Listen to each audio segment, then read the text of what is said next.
기도하시겠습니다. 사랑하는 하나님 아버지 감사드립니다. 이 시간 하나님 말씀을 듣기 원합니다. 성령님 이곳 가운데 친히 임재하여 주셔서 우리 각 심령 가운데 말씀하여 주시옵소서. 설교자 입술을 주장하시사 하나님의 말씀이 온전히 선포되게 하여 주시옵소서. 예수님의 이름으로 기도드립니다. 아멘. 네, 한 주간 잘 지내셨습니까? 네, 우리 옆에 계신 분들한테 다시 한번 인사하시겠습니다. 사랑합니다. 축복합니다. 예. 자, 앞에서 보니까 약간 표정이 굳어 계신 분들이 계신 것 같아서 또 이렇게 인사하시니까 또 표정이 많이 풀어지신 것 같습니다. 요즘에 어떻게 에스겔서 말씀 큐티 잘 하고 계십니까? 예, 새벽 말씀도 잘 듣고 계신가요? 예, 저는 지난 한 주간 휴가 기간이었는데 지난 한 주간 동안에 에스겔서 말씀을 묵상하면서 참 많은 은혜를 받았습니다. 약속의 말씀도 많이 주셨고요. 저의 마음에 새로운 어떤 소망들, 이런 희망들을 주셨는데 그럼 거기에는 이유가 있습니다. 에스겔서가 1장에서 32장까지는 심판에 대해서 말씀하세요. 그래서 이스라엘을 심판하시는 이야기, 또 열방을 심판하시는 말씀이 있고요. 34장부터 나머지 말씀은 회복에 대한 말씀이 있습니다. 근데 오늘 본문은 그 중간에 이제 33장이 약간 전환점이 되는 그런 부분인데요. 제가 지난주 주간에 묵상한 말씀은 그 34장 이후의 말씀들이었어요.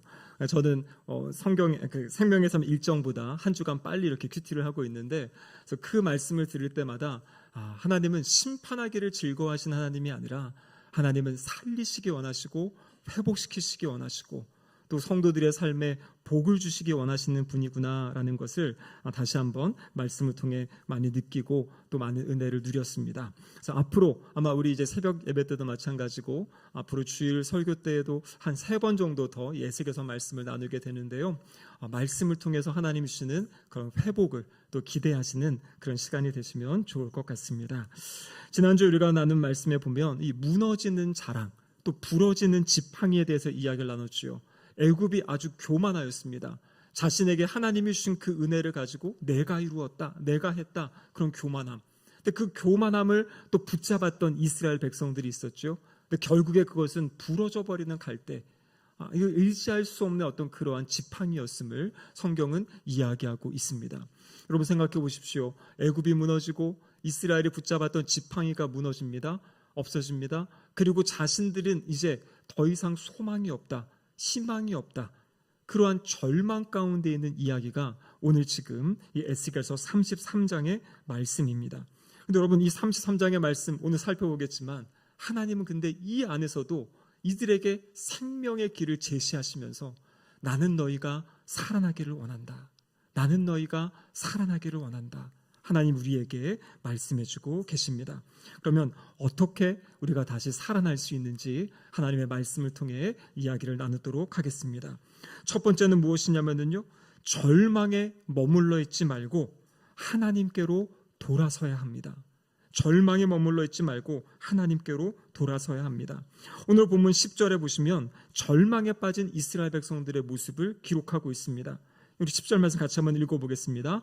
그런즉 인자야 너는 이스라엘 족속에게 이르기를 너희가 말하여 이르되 우리의 허물과 죄가 이미 우리에게 있어 우리로 그 가운데에서 쇠퇴하게 하니 어찌 능히 살리오 하거니와.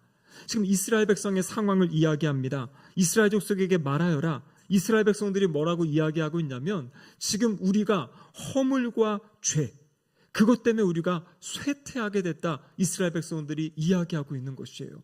여기 쇠퇴한다는 것은 단순히 기운이 빠진다 이런 차원이 아니라요, 그 죄의 무게 때문에 마음과 심령이 썩어 들어가고 녹아지는 어떤 그런 모습, 더 이상 내가 어찌할 수 없다, 내가 이제 살 수 없을 것 같다라는 그러한 상황에 처한 것입니다. 그래서 오늘 설교의 제목이 어찌 능히 살리오라는 이 제목인데요, 이 제목은 뭐냐면 지금 이스라엘 백성들이 그렇게 절망의 상황 가운데 어찌 내가 살 수 있겠습니까?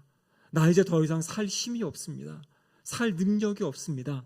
그렇게 지금 하나님 앞에 절망하고 있는 이스라엘 백성들의 모습을 보여주고 있는 것입니다. 여러분 이 이스라엘 백성들의 모습은 이전보다는 조금 진전된 상황이에요.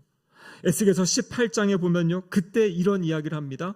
아버지가 신포도를 먹었으므로 그 아들의 이가 시다. 아버지가 신포도주를 먹었는데 그 아들의 이가 시다, 이빨이 시리다라는 것이에요. 무슨 말이냐면 지금 자신들이 당하고 있는 어려움, 이것들의 원인이 무엇이냐면 우리 조상들이 잘못했기 때문에, 조상들의 죄 때문에, 조상들이 신포도주를 먹은 것 때문에 지금 내이가 시다, 내가 아프고 힘들다, 이렇게 자신들의 잘못을 인정하지 않고 이 남 탓을 하는, 조상 탓했던 그런 모습이 이스라엘 백성의 모습이에요. 근데 오늘 본문에서는 이들이 조금 이제 진전된 거죠. 조상 탓하던 그들이 우리의 죄와 우리의 허물 때문에 내가 지금 죽겠다, 나는 더 이상 살 힘이 없다, 이렇게 지금 절망하고 좌절하는 그러한 고백을 하고 있는 것입니다. 여러분, 성경에 보면요, 근심이 있는데 우리를 살리는 근심이 있고 우리를 죽이는 근심이 있어요. 고린도서 7장 10절 말씀인데요, 우리 같이 한번 읽어보겠습니다. 하나님의 뜻대로 하는 근심은 후회할 것이 없는 구원에 이르게 하는 회개를 이루는 것이요, 세상 근심은 사망을 이루는 것이니라. 여러분, 근심하다가 끝나는 게 있어요. 근심하다가 좌절하고 무너져서 더 이상 살아가지 못하는 분들이 계세요. 근데 오늘 본문에 보면 하나님의 뜻대로 하는 근심, 하나님이 그 일을 통해서 우리를 돌이키시고 살리시는, 그래서 그 근심을 통해 결국에 회개에 이르게 한다. 여러분, 중요한 것은요, 절망에 무너져 있으면 안 된다는 것이에요. 절망에 있는 것이 중요한 것이 아니라 여러분, 그 안에서 하나님께로 돌이켜야 된다라고 말씀하고 계세요. 여러분, 하나님이 어떻게 돌이키게 하십니까? 하나님은 끊임없이 예배 시간, 말씀을 통해서 우리를 부르시고 살리시는 거예요. 여러분, 베드로가 예수님 십자가에 달려 돌아가시기 전에 3번 부인하지 않습니까? 그 부인하고 누가복음에 보면 마지막 부인할 때 예수님과 이렇게 눈이 마주쳐요. 그러면서 그 예수님께 너무나 죄송해가지고 달려나가서 통곡하며 우는 장면이 있습니다. 여러분, 그런데 베드로가 울었다고 해서 그 영혼이, 심령이 회복됐습니까? 여러분, 그것이 아니에요. 부활하신 예수님께서 베드로를 다시 찾아오시고요, 베드로에게 질문하시지 않습니까? 3번에 걸쳐서 네가 나를 사랑하느냐? 베드로의 마음에 그 사랑을 확인하시고요, 그리고 베드로에게 다시 사명을 주세요. 내 양을 먹여라, 내 양을 쳐라, 내 양을 먹여라. 여러분, 결국에 회복이 어떻게 일어납니까? 주님이 우리에게 찾아오셔서 말씀하실 때 회복이 일어나는 것이에요. 근데 중요한 것은 주님의 그 음성이 들려질 때 우리가 우리의 마음을 하나님께로 돌이켜야 되는 것이에요. 나는 더 이상 안 된다, 나는 더 이상 힘이 없다, 일어설 수 없다, 그럼 그 자리에 머무는 것이 아니라 내가 지금 더 이상 일어날 수 없고 다시 살아날 수 없는, 다시 힘을 낼 수 없는 그 자리, 여러분, 그 자리에서 하나님의 말씀은 무엇이냐면 돌이켜라. 예수 그리스도의 십자가 앞으로 나아가 주님이 우리를 위해 베풀어 주신 그 사랑, 그 은혜를 기억할 것을 이야기하고 계십니다. 여러분, 그렇습니다. 두 번째는 무엇이냐면 우리가 어떻게 다시 살 수 있는가? 죄인을 살리기 원하시는 이 하나님의 긍휼의 마음을 믿어야 돼요. 하나님은요, 우리를 살리기 원하세요. 어떤 사람을요? 죄인을 살리기 원하십니다. 오늘 본문 11절에 보면 이렇게 기록되어 있습니다. 너는 그들에게 말하라. 주 여호와의 말씀이니라. 나의 삶을 두고 맹세하노니 나는 악인이 죽는 것을 기뻐하지 아니하고 악인이 그의 길에서 돌이켜 떠나 사는 것을 기뻐하노라. 이스라엘 족속아, 돌이키고 돌이키라. 너희 악한 길에서 떠나라. 어찌 죽고자 하느냐 하셨다 하라. 그러니까 지금 하나님의 말씀을 에스겔 선지자에게 주시는 거지요. 죄인들에게 가서 전하라는 겁니다. 나는 죄인이 죽는 것을 기뻐하지 않는다. 오히려 죄인이 돌이켜서 그들이 사는 것을 기뻐하는 하나님이다, 이렇게 말씀하시는 거예요. 그래서 지금 죄악 가운데 절망하고 있는 이스라엘 족속을 향해 뭐라고 말씀하십니까? 돌이키고 돌이켜라. 다시 나에게 돌아와라. 그래서 다시 삶을 얻어라, 생명을 얻어라. 주님이 이렇게 말씀하고 계신 거예요. 여러분, 주님이 얼마나 절박하게 말씀하시고 얼마나 간절하게 말씀하십니까? 어떤 분들은 그럽니다. 구약은 심판을 이야기하는 거고 신약은 예수님을 통해 회복을 이야기하는 것 같아요. 그래서 저는 신약 성경이 더 좋아요. 여러분, 성경을 읽지 않으시고 모르셔서 그래요. 여러분, 처음부터 하나님은요, 사랑과 인자를 베푸시는 하나님. 이 구약에서도 끊임없이 심판을 이야기하시는데, 여러분, 심판을 이야기하시는 이유가 무엇인지 아십니까? 그 심판을 통해서라도 이들이 돌아오기를 원하시는, 돌이키기 원하시는 하나님 아버지의 그 사랑의 마음이 성경에 담겨 있다라는 것이에요. 어떠한 잘못을 저질렀어도, 어떠한 깨어진 삶을 살았어도 중요한 것은 무엇이냐면 돌이킬 때 주님께서 회복시켜 주시겠다 약속하고 계시는 겁니다. 여러분, 우리가 이스라엘 역사를 보면 므낫세라는 왕이 있었습니다. 이 므낫세 왕은요, 남유다 왕 가운데 정말 가장 악하다라고 표현할 수 있는 그런 왕이에요. 아버지는 히스기야 왕, 히스기야 왕은 하나님을 참 잘 예배하고 섬겼는데 그 아들이 완전히 아버지의 길을 벗어나고요, 하나님의 뜻을 벗어나는 삶을 살아갑니다. 우상을 세우고 우상을 숭배하고 점수를 행하고요, 심지어는 성전 안에다까지 이방 우상을 막 세우면서 그렇게 성전을 모독했던 왕이 바로 이 므낫세 왕이에요. 하나님께서 이 므낫세 왕을 아수르를 들어서 므낫세 왕을 치십니다. 그리고 이 므낫세 왕을 아수르로 잡아가세요. 그래서 포로로 잡혀 있게 됩니다. 근데 여러분, 그 포로로 잡혀서 너무나 힘들고 어려운 순간에 이 므낫세 왕이 어떻게 하냐면 하나님께 간구해요. 낮아져서 하나님께 간구합니다. 놀라운 것은 무엇이냐면 그 악행, 자기만 악한 것이 아니라 이스라엘 백성을 악한 길로 이끌었던 그 므낫세 왕의 기도를 하나님이 들어주세요. 다시 그 므낫세 왕을요, 예루살렘으로 돌아오게 하시고 그곳에서 다시 왕의 자리를 지키게 하십니다. 그때 이제 므낫세 왕이 자신의 모든 잘못을 깨닫고 성전 안에 있던 모든 우상을 제거하고 제단을 다시 세우고 백성들과 함께 하나님을 섬기며 예배하는 그러한 삶으로 돌이키는 모습을 보여주고 있는 것입니다. 여러분, 성경에 보여주는 건 무슨 말이냐면 가장 악할지라도 돌이키면 산다는 것이에요. 악할지라도 하나님께 나아오면 하나님께서 용서해 주시고 살려주신다. 하나님의 뜻은 모두가 살아나는 것이에요. 죽어가고 죽어있는 이 심령들이 하나님 앞에 살아나고 일어나는 것, 이것이 바로 우리 하나님의 기대이고 소망인 줄로 믿습니다. 여러분, 때로는 우리 마음 가운데 그런 마음이 있을 때가 있어요. 나는 이제 더 이상 안 되나 보다.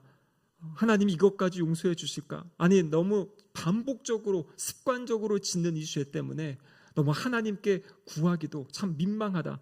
나는 안 되나 보다. 그럼 이렇게 좌절하시는 분들이 있어요. 하지만 여러분, 그렇지 않습니다. 하나님은요, 우리가 그 잘못을 깨닫고 하나님께 돌이키고 하나님 앞으로 나올 때 하나님은 살리시고 일으키십니다. 그것이 바로 성경에 나타난 하나님의 역사입니다. 마지막 세 번째, 어떻게 살 수 있는가? 여러분, 이제 하나님께로 돌이킨 사람은요, 이전과 다른 삶을 살아가야 돼요. 이전과 다른 삶을 살아가야 됩니다. 오늘 본문 13절에서 15절에 보면 이런 말씀이 있는데 한번 잘 보시기 바랍니다. 가령 내가 의인에게 말하기를 너는 살리라 하였다 하자.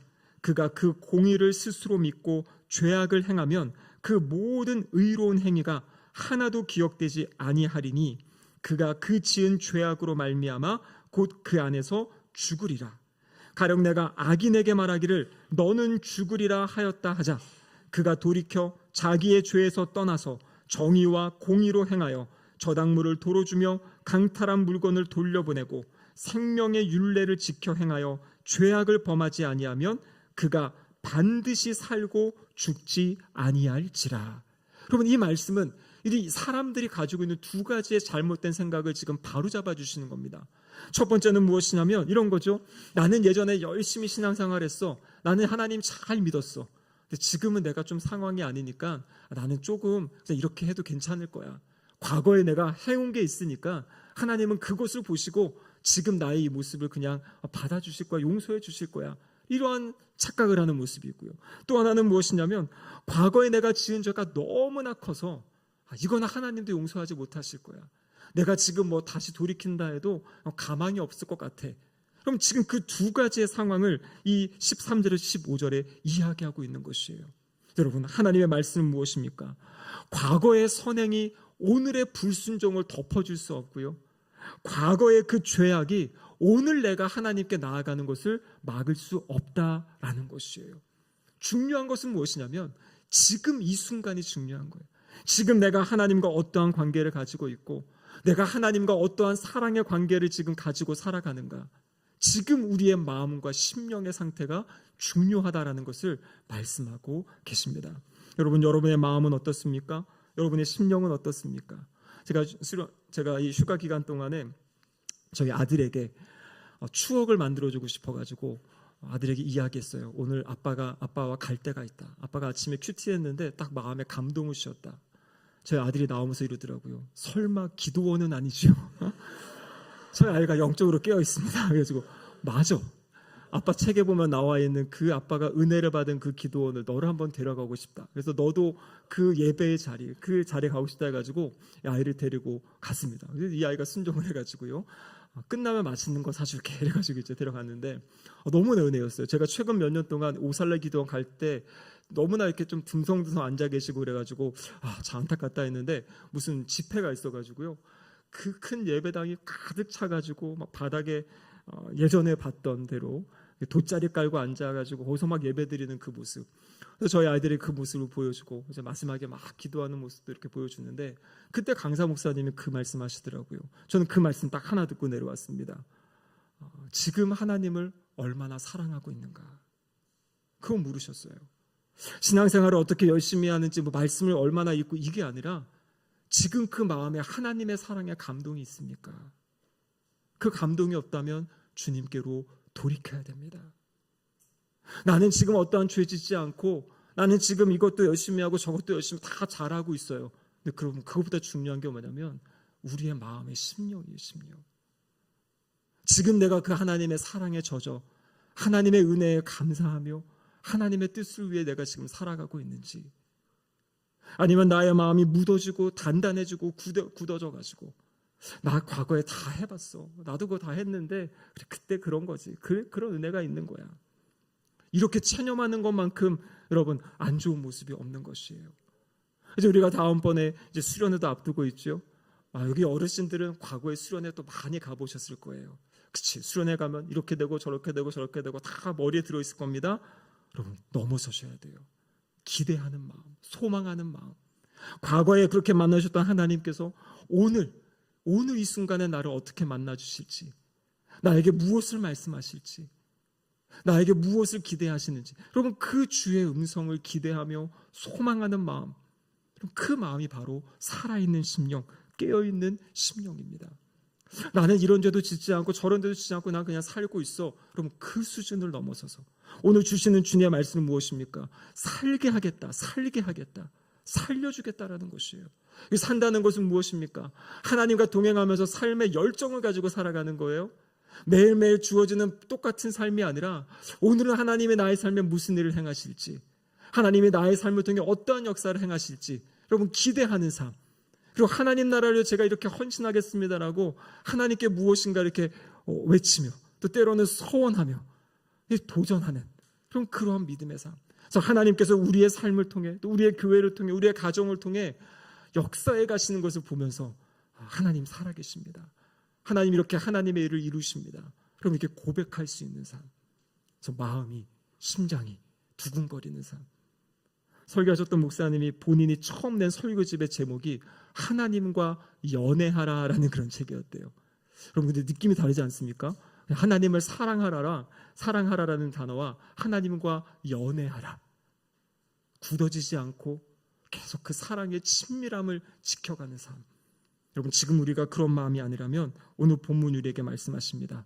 돌이켜라. 돌이켜라. 여러분 하나님의 사랑이 충만할 때 우리의 삶이요 힘이 있게 돼요. 우리의 삶의 자리가 기쁨의 자리가 됩니다.